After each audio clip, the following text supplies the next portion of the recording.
Qual a importância da oração em minha vida? Alguém disse certa vez que um cristão é tão forte quanto a sua vida de oração.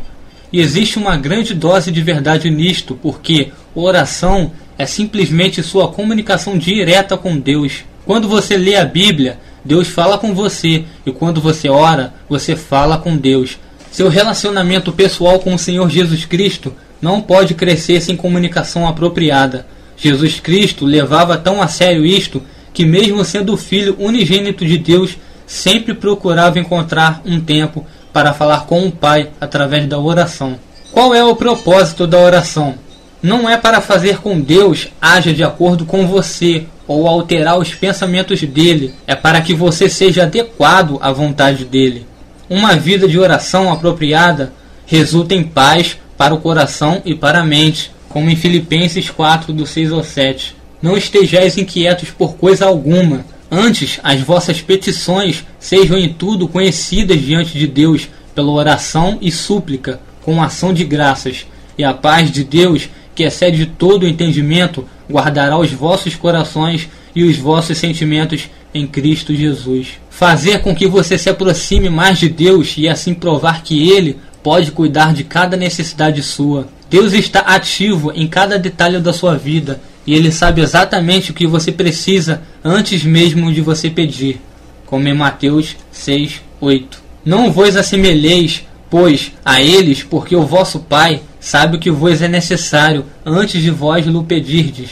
Deus mesmo permite que você tenha necessidade de maneira que Ele possa conduzi-lo a um encontro com Ele. Salmo 50, 15. Invoca-me no dia da angústia, eu te livrarei e tu me glorificarás. O momento mais perigoso de sua vida é quando todas as suas necessidades já foram satisfeitas e você começa a pensar que não precisa de mais nada, incluindo Deus. Apocalipse 3, 16 ao 17. Assim, porque és morno e não és frio nem quente, vomitar-te-ei da minha boca.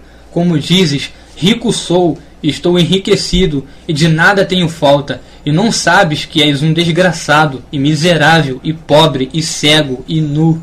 Deus usa estas necessidades a fim de conduzir você a um lugar onde Ele pode abençoá-lo e revelar a você que a única necessidade real que você pode ter é o Senhor Jesus Cristo e a sua graça. O exemplo clássico deste princípio, tremendamente importante, foi o espinho na carne de Paulo, em 2 Coríntios 12, do 7 ao 10. E para que não me exaltasse pela excelência das revelações, foi-me dado um espinho na carne, a saber, um mensageiro de Satanás para me esbofetear, a fim de não me exaltar, acerca do qual 3 vezes orei ao Senhor, para que se desviasse de mim, e disse-me, a minha graça te basta, porque o meu poder se aperfeiçoa na fraqueza.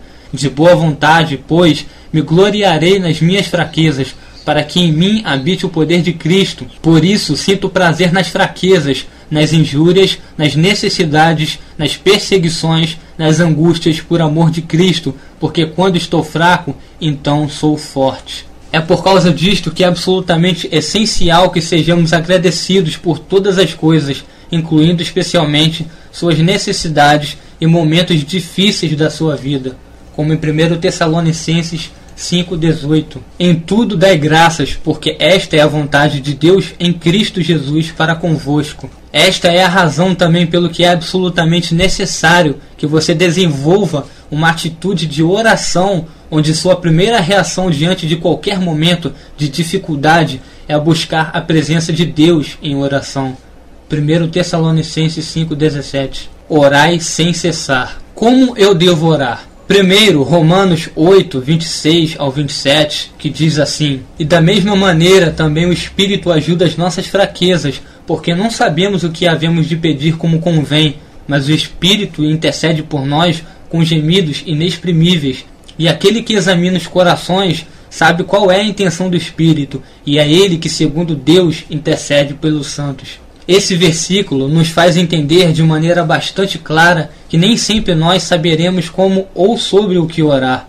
E é por isto que o Espírito Santo que vive em seu interior intercede por você em oração. Mas existem alguns princípios básicos. Primeiro, ore sempre.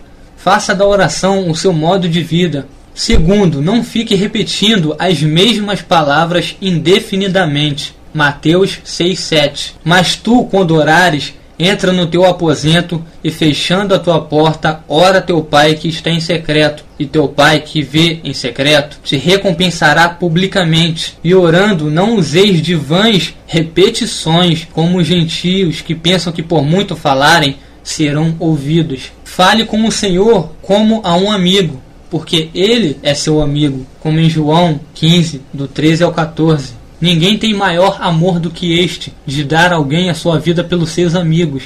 Vós sereis meus amigos, se fizerdes o que eu vos mando. Em Êxodos 33:11. E falava o Senhor a Moisés face a face, como qualquer fala com o seu amigo.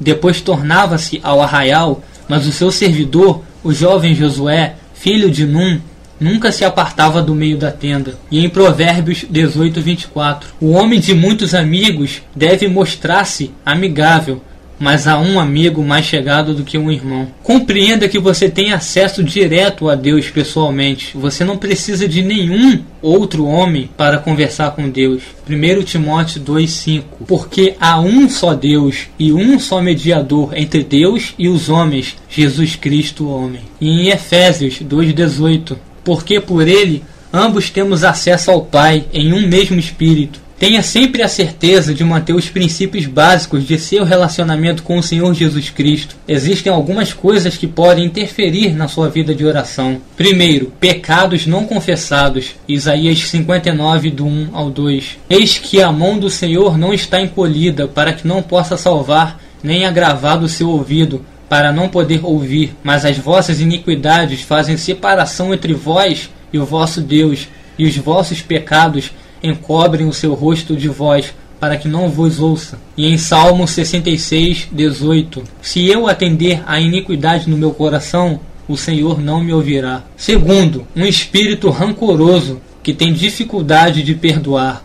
Mateus 6, do 14 ao 15. Porque se perdoardes aos homens as suas ofensas, também vosso Pai Celestial vos perdoará a vós. Se, porém, não perdoardes aos homens as suas ofensas, também vosso Pai vos não perdoará as vossas ofensas. Terceiro, fofocas ou intrigas contra seus irmãos ou outras pessoas.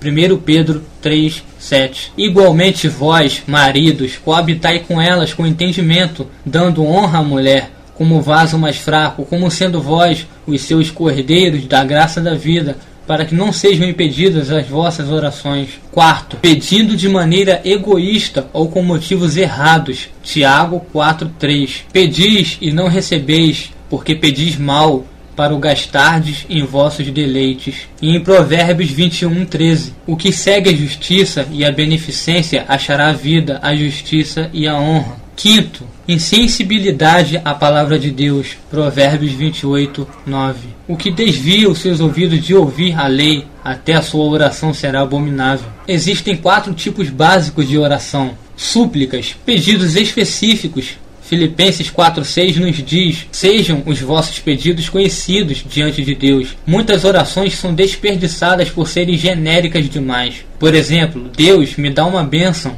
Orações. Isto é uma adição. O termo oração é usado para classificar toda a comunicação com Deus. É a expressão do desejo de mantermos com Ele uma vida de proximidade, intimidade, dependência dEle. Intercessão.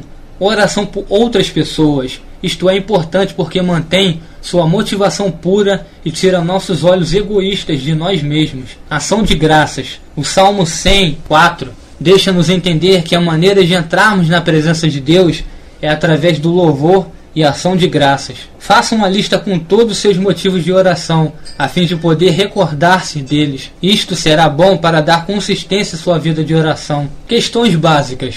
Deus responde às minhas orações? Sim, mas nem sempre da maneira que você gostaria ou na hora em que você espera. Como aprendemos aqui, Deus é o nosso Pai Celestial e todos os seus caminhos são perfeitos. Haverá momentos em que sua infinita sabedoria, sua melhor resposta para nós será não, ou ainda não. Nestas horas, simplesmente confie nele.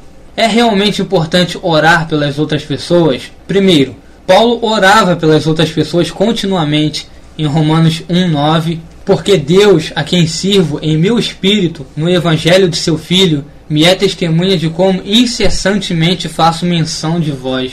E pedi a oração muitas vezes em Hebreus 13:18. Orai por nós, porque confiamos que temos boa consciência, como aqueles que em tudo querem portar-se honestamente. E em 2 Tessalonicenses 3:1. No demais, irmãos, rogai por nós, para que a palavra do Senhor tenha livre curso e seja glorificada, como também o é entre vós. Segundo, Samuel disse que era pecado contra Deus não orar por outras pessoas. 1 Samuel 12:23. E quanto a mim, longe de mim que eu peque contra o Senhor, deixando de orar por vós, antes vos ensinarei o caminho bom e direito. Terceiro, um exemplo efetivo de oração por outras pessoas foi como um pregador inglês chamado George Mueller orou pela salvação de diversas pessoas por mais de 60 anos. Quando ele morreu, alguns ainda não haviam sido salvos. No entanto, alguns foram salvos no seu funeral e muitos outros se encontraram com Cristo no ano seguinte. Quarto, fique firme nisto. Os resultados completos de suas orações jamais serão completamente conhecidos nesta vida. Adições finais. Em muitas igrejas, hoje, há alguns tipos de ensinos que são falsos em relação à oração. Primeiro, o homem deve orar para ídolos e santos. Segundo, se você orar o tempo suficiente com sacrifício suficiente, Deus vai mudar sua mente e fazer aquilo que você quer. Terceiro, as melhores orações são aquelas que foram escritas ou feitas por outros e simplesmente repetidas por você. Quarto, a oração deve ser feita somente em horas determinadas e de uma determinada maneira. De acordo com os princípios bíblicos ensinados aqui, você precisa entender que estes ensinamentos acima são falsos.